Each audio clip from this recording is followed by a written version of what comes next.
mod of x minus 1 x belongs to R, है ना, is not differentiable at x equal to 1, कि x equal to 1 पर differentiable नहीं है। अच्छा देखिए, इसका एक फार्मूला होता है क्या, f dash x is equal to क्या होता था, limit h tends to 0 fx minus fc upon x minus C, formula हुआ करता था, याद आ रहा है ना। ये डिफरेंशिएबल, अगर कोई फंक्शन डिफरेंशिएबल है तो f डैश x की वैल्यू इसके बराबर होती है। बात समझ पा रहे हैं? ठीक है, मैं यहीं पर इसकी left hand side, left hand derivative check कर लेता हूँ, राइट हैंड डेरिवेटिव चेक कर लेता हूँ। चेक कर लीजिए, लेकिन किस पर चेक करना पड़ेगा, एट x इक्वल टू 1 पर। किस पर?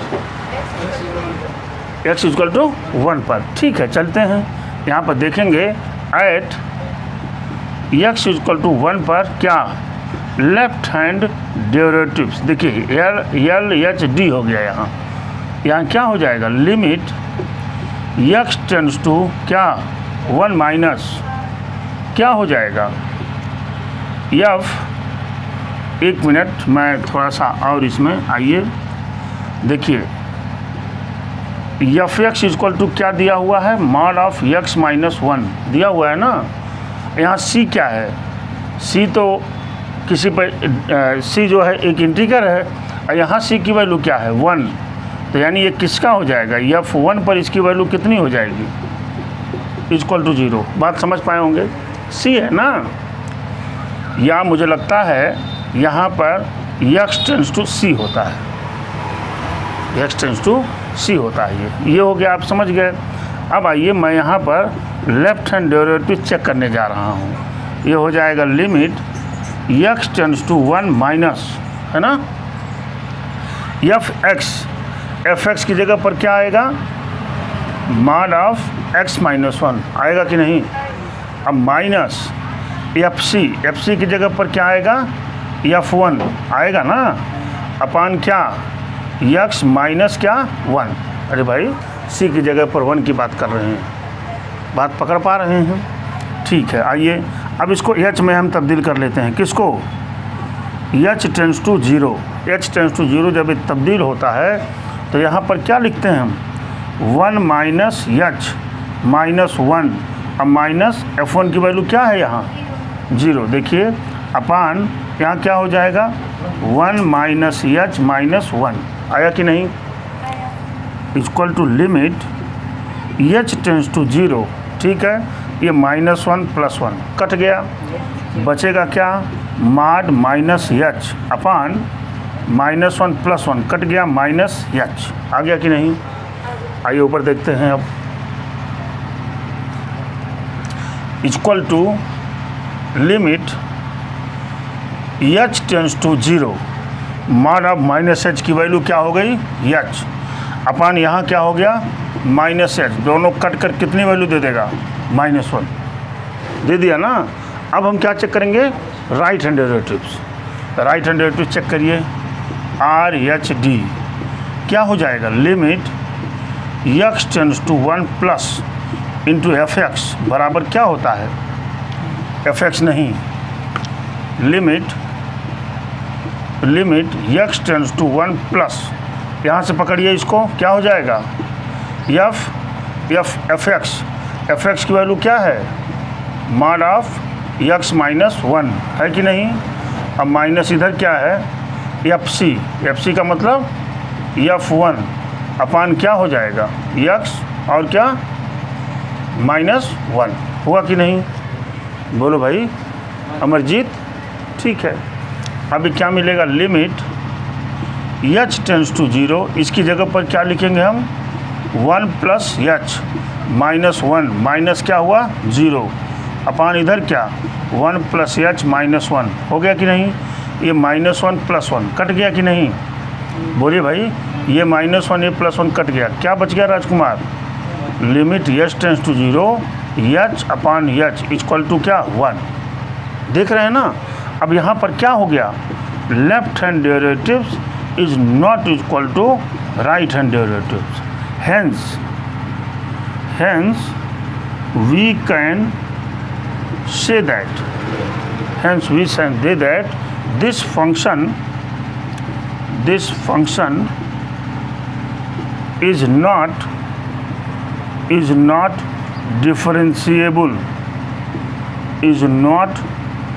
differentiable at x equal to 1.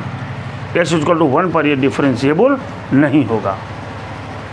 देखिए Amarjeet, prove that the greatest integral function defined by f x equal to, देखिए greater integral function x 0 is less than x is less than 3 is not differentiable at x equal to 1. ये कह रहे हैं कि ये x equal to 1 पर differentiable नहीं है. ठीक है, बिल्कुल वही चीज़ हम करेंगे कि लेफ्ट हैंड डेरिवेटिव्स और राइट हैंड डेरिवेटिव्स को इक्वल दिखाएंगे. अगर इक्वल नहीं होगा तो हम लिख देंगे इसमें. ठीक है, लेकिन एक चीज़ देखिए, ध्यान दीजिएगा, मैं बता रहा हूँ आपको. जैसे ग्रेटर इंटीग्रल फंक्शन का मतलब क्या होता है? ग्रेटर इंटीग्रल फंक्शन का मतलब होता है कि अगर मान लीजिए 1.1 है तो वैल्यू क्या होगी 1. अगर 1.9 है तो वैल्यू क्या होगी 1. अगर ऐसे है 2.1 है तो वैल्यू क्या होगी 2. बताए थे आपको एक ग्रेटेस्ट इंटीग्रल फंक्शन है. ठीक है, अब देखिए ये ग्रेटेस्ट इंटीग्रल फंक्शन की बात कर रहे थे. जब इसके सॉल्यूशन पे चलेंगे हम राजकुमार तो लिखेंगे क्या, एफ डैश, अभी नहीं, ये लिखिए x इक्वल टू 1 पर, एट x इक्वल टू 1 पर, तो f1 की वैल्यू लेंगे. fx बराबर क्या है, ग्रेटर इंटीग्रल फंक्शन x है, तो हमने किसकी वैल्यू लिया, f1 की. f1 में जानते हैं ना, जब ऐसे मैं लिखूंगा तो इसकी वैल्यू क्या मिल जाएगी 1 मिलेगी ना. 1 ग्रेटर इंटीग्रल फंक्शन की बात हो रही है. अब देखिए, अब हम ये भी जानते हैं कि f डैश x बराबर लिमिट x टेंड्स टू 1 है ना, x टेंड्स टू c लिखिए. अभी x टेंड्स टू c क्या होता है, F x minus f c upon क्या, x माइनस सी. बात समझ रहे हैं, अभी हमने फॉर्मूला लिखा था. अब हम यहीं से इसकी left hand derivatives and right hand derivative check करते हैं. किस पर, एट x इक्वल टू 1 पर. देख लेते हैं, आइए. लेफ्ट हैंड डेरिवेटिव चेक करेंगे. क्या लिखेंगे, limit x tends to 1 minus, है ना. देखिए f नहीं, x की जगह पर क्या है, ग्रेटर इंटीग्रल फंक्शन x है ना, f(x) की जगह पर, और f(c) की जगह पर क्या है 1 है कि नहीं, अपान क्या है यहाँ x की जगह पर क्या है, वही है ना, x माइनस सी, वही तो है ना. ठीक है, बड़ी अच्छी बात. अब आइए यहाँ पर क्या लिख सकते हैं, लिमिट h टेंड्स टू 0 लिख दिया. यहाँ जानते हैं कि लेफ्ट हैंड डेरिवेटिव्स है, तो यहाँ पर क्या हो जाएगा 1 माइनस h माइनस f1 की वैल्यू क्या निकाल चुके हैं आप, 1 निकाले हैं ना, अपान यहाँ क्या हो जाएगा राजकुमार, 1 माइनस h, अब माइनस c की जगह पर 1. कोई बात तो है नहीं, बोलिए, बात हमारी समझ पा रहे हैं. अब इधर देखिए, अगर मैं लिख दूं 1 से कम कोई वैल्यू, मान लीजिए 0.5 लिखा, 0.6 लिखा, 0.7 लिखा, एक ग्रेटर इंटीग्रल फंक्शन में क्या दे देगा, ये 0 दे देगा. ये दे देगा ना 0, अभी बोला हूँ आपसे 0 दे देगा. तो 1 माइनस h की जगह पर क्या हो जाएगा, लिमिट h टेंड्स टू 0, यहाँ पर क्या दे देगा 0 माइनस 1 अपान इधर क्या 0 माइनस 1 देगा कि नहीं. और ये 1 कट करके क्या वैल्यू दे देगा 1 दे दिया ना. अब हम यहाँ पर इसके राइट हैंड डेरिवेटिव्स को चेक कर लेते हैं. देखिए राइट हैंड डेरिवेटिव्स को चेक करेंगे राजकुमार, तो लिखेंगे क्या, limit x tends to 1 plus, बोलिए यहाँ पर क्या आ जाएगा 1 प्लस लिख रहे हैं. अभी x ही लिखिए, माइनस क्या f1 होगा कि नहीं, अपान क्या x माइनस सी हो गया कि नहीं, क्या x माइनस सी यहाँ नहीं, x माइनस क्या हो गया c, वैल्यू पुट करिए. लिमिट क्या भाई h टेंड्स टू 0, इसकी जगह पर क्या लिखेंगे 1 प्लस h माइनस 1 है ना, अपान क्या, हाँ अपान 1 प्लस h माइनस 1 हो गया. अब देखिए, अगर ऐसे कोई ग्रेटर फंक्शन हो 1.1, 1.2, तो वैल्यू कितनी होती है? 1 होती है ना ग्रेटर फंक्शन में। एक ग्रेटर इंटीग्रल फंक्शन है, एक आध बार और बताया था इसको, रिलेशन और फंक्शन में भी मैंने इसको देखा था। ठीक है, अब देखिए इसकी वैल्यू क्या हो जाएगी? 1। तो लिमिट h टेंड्स टू 0, इसकी वैल्यू हो जाएगी 1 - 1, 1 - 1 बराबर क्या हुआ? 0। देखिए ये वैल्यू 1 आ गई, ये वैल्यू क्या आ गई? 0 आ गई। क्योंकि left hand derivatives right hand derivatives के इक्वल नहीं है, इसलिए आप क्या कह देंगे कि यह फंक्शन x = 1 पर डिफरेंशिएबल नहीं है। लिखेंगे since LHD is not equal to RHD, hence this function is not differentiable at x = 1। बात तो हमारी समझ पाए होंगे। अब इन्होंने अभी कहा है कि x = 2 पर भी कर दीजिए, 2 पर भी देख लेते हैं राजकुमार। आइए, एट x = 2 पर, तो आप देखिए f2 बराबर ग्रेटर इंटीग्रल फंक्शन 2 होगा कि नहीं? यहाँ इसकी वैल्यू कितनी मिल जाएगी? 2 मिल गई आपको। अब यहाँ पर हम चले left hand limit equal to limit क्या? x टेंड्स टू 2 माइनस, होगा कि नहीं? 2 माइनस यहाँ पर क्या आया? x माइनस f2 है ना, अपान क्या? x - 2। बात हमारी समझ पाए होंगे आप, बिल्कुल उसी तरह से जिस तरह से किया था। अब हमने यहाँ पर क्या लिखा? लिमिट h टेंड्स टू 0, और यहाँ पर क्या हो जाएगा? 2 - h, और f2 की वैल्यू तो 2 आई ही है, अपान इधर क्या हो जाएगा? 2 - h - 2। बहुत ध्यान से देखिएगा, यहाँ तो ये चीज़ें मिल गई आपको। देखिए ये 2 - h है, 2 से कम, 2 से जब कम होगा तो ग्रेटर इंटीग्रल फंक्शन में वैल्यू क्या आ जाएगी? 1 आ जाएगा ना। 2 से जो कम होगा ग्रेटर इंटीग्रल फंक्शन में वैल्यू क्या आ जाएगी? 1। तो इसकी जगह पर क्या हो जाएगा? 1 लिखेंगे equal to limit h tends to 0, यहाँ पर हो जाएगा 1 - 2 अपान, यहाँ पर भी क्या आ जाएगा? 1 - 2, यानी दोनों को काटे पीटेंगे तो क्या वैल्यू दे देगा? ये 1 दे रहा है ये। अब हम यहाँ पर राइट हैंड डेरिवेटिव्स की बात करेंगे, और लिखेंगे limit x tends to 2 plus, है ना, यहाँ पर ग्रेटर इंटीग्रल फंक्शन और क्या? f2 अपान x माइनस क्या हो गया? 2 हुआ कि नहीं? बिल्कुल उसी तरह से। अब जब हम यहाँ पर लिमिट h टेंड्स टू 0 लिखेंगे तो यहाँ पर तो 2 + h लिखना आपकी मजबूरी होगी कि नहीं? 2 + h लिखेंगे, और यहाँ पर तो ये वैल्यू 2 के बराबर है ये है, और यहाँ पर भी ये वैल्यू क्या हो जाएगी? 2 + h, और ये वैल्यू क्या हो जाएगी? -2। अब बताइए ग्रेटर इंटीग्रल फंक्शन में जब 2 से अधिक होगा तो क्या वैल्यू होगी? 2, बोला हूँ ना अभी, 2 हो जाएगी। तो आप यहाँ लिखेंगे लिमिट h टेंड्स टू 0, यहाँ पे 2 - 2 अपान 2 - 2 बराबर क्या हो गया? 0। पहली वाली वैल्यू 1 है, दूसरी वाली वैल्यू क्या है? 0 है। तो यहाँ एक चीज़ लिखना पड़ेगा, सिंस, क्या लिखेंगे?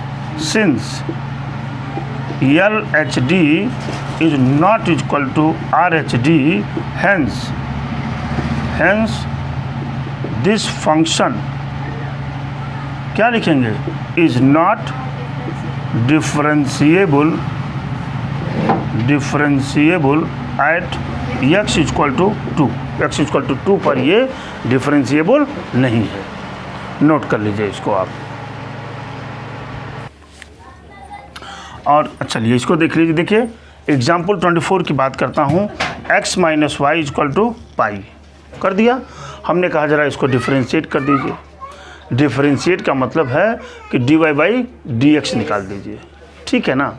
अभी देखिए थोड़ी देर बाद आपने ये देखा था कि अगर कोई फंक्शन ऐसे होता था, कैसे, इधर देखिएगा ध्यान से, y = x² कोई फंक्शन होता था तो आप क्या लिखते थे कि dy/dx बराबर क्या लिखते थे? 2x लिखते थे ना। ये क्या दिखा रहा है? ये दिखा रहा है कि y का डिफरेंशिएशन dy/dx होता है। y का डिफरेंशिएशन dy बाई dx होता है। अब यहाँ से अगर मैं इसको लिख दूँ यहाँ कि डिफरेंशिएटिंग बोथ साइड, ऐसे लिख दूँ कि differentiating with respect to x, इसका मतलब होता है x के सापेक्ष डिफरेंशिएट करने पर। तो आप जानते हैं ना, यहाँ लिखेंगे क्या, d upon D x into x minus d upon D x into Y बराबर d अपॉन डी एक्स क्या हो जाएगा, पाई, लिखेंगे कि नहीं। और जानते हैं एक कांस्टेंट है, इसका डिफरेंशिएशन तो 0 होगा, x का डिफरेंशिएशन 1 होता है ना, 1 माइनस y का डिफरेंशिएशन dy बाई dx होता है। क्यों जी, अभी बोला हूँ ना आपसे, इक्वल टू क्या हो गया, ये 0 हो गया। अब यहाँ पर आप अगर dy बाई dx को ही छोड़ दीजिए, इक्वल टू -1 लिख दीजिए, तो माइनस माइनस क्या हुआ, प्लस, यानी dy बाई dx की वैल्यू क्या मिल गई, 1। बात हमारी समझ पा रहे हैं। एक और एग्जाम्पल्स मैं यहाँ लेता हूँ, देखिए एग्जाम्पल 25 की बात कर रहा हूँ। एग्जाम्पल आराम से समझिएगा, 25 इन्होंने लिखा हुआ है y plus sine Y equal to cos x. देखिए y plus sine Y equal to क्या है, कास एक्स। कहा जरा इसको कर दीजिए, एज फर्स्ट फंक्शन है। देखो राजकुमार, तो हमने शुरू किया, हमने लिखा क्या, हमने कहा कि y का डिफरेंशिएशन तो dy बाई dx होता है सर, मैं जानता हूँ इसको, प्लस, अब सुनिए 1 मिनट, मैं इसको हटाता हूँ और यहाँ लिखता क्या हूँ, differentiating with respect to x। ठीक है, आप बताइए, मैं आपसे कह दूं कि y का डिफरेंशिएशन कब 1 होगा, कब 1 होगा, तो आप कहेंगे सर तब 1 होगा जब y को डिफरेंशिएट हम y के सापेक्ष करेंगे, y के सापेक्ष करेंगे तभी होगा। देखिए यहाँ पर क्यों ये डिफरेंशिएशन x स्क्वायर का 2x हो गया, क्योंकि हमने किसके सापेक्ष किया था, x के, y के सापेक्ष करेंगे तो y का 1 हो जाएगा। बात समझ पा रहे हैं ना। अगर मैं इसी इक्वेशन को ऐसे लिख दूं, x equal to Y square लिख दिया, हमने कहा बेटा जरा dx अपॉन dy निकाल दीजिए आप, तो क्या हो जाएगा, 2i होगा कि नहीं होगा, क्यों होगा, क्योंकि हमने तो y के सापेक्ष निकाला ना इसको। अब यहाँ पर देखेंगे, जब हम यहाँ पे चलेंगे differentiating with respect to x, तो y तो dy बाई dx हो जाएगा यहाँ बड़े आराम से, प्लस जैसे यहाँ चले ये डिफरेंशिएट नहीं हो सकता। क्यों नहीं हो सकता, अरे भाई साइन x को डिफरेंशिएट करके हम कास x क्यों लिख देते हैं, क्योंकि वो तो साइन x होता है ना।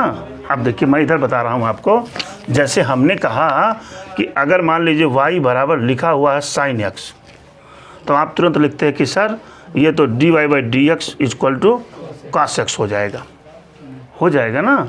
लेकिन अगर मैं ये लिख दूँ y बराबर साइन y, तब आप ये नहीं लिख सकते कि dy by dx equal to cos y, नहीं लिख सकते।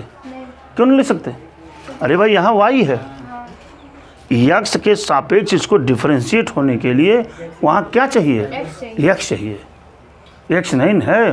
वैसे आप यहाँ भी देख रहे हैं कि जब हम साइन को डिफरेंशिएट करने चले तो y मिल रहा है, तो इसको डिफरेंशिएट करने का तरीका है, देखिए y को मैंने क्या मान लिया, t मान लिया, तो ये हो जाता है कास y। अब t माना था ना, बोला था कि t माने हैं तो t को पुनः करना है, तो जब y को पुनः करेंगे तो क्या डिफरेंशिएशन हो जाएगा, dy बाई dx। बात समझ पा रहे हैं। आगे चलेंगे तो कास x का बड़ी आसानी से कह देंगे सर ये तो साइन x ही होगा कि नहीं। अब आगे चले, इन दोनों में देख लीजिए, इन दोनों में dy बाई dx क्या है, कॉमन है, तो यहाँ बचेगा 1 plus cos y equal to क्या मिल गया, साइन x, मिला कि नहीं। अब यहाँ से हम dy by dx equal to लिख देंगे minus sine x upon 1 plus cos y। This is your answer. ध्यान देंगे इन सारी चीज़ों को करते समय कि वेरिएबल्स की बात कहाँ हो रही है।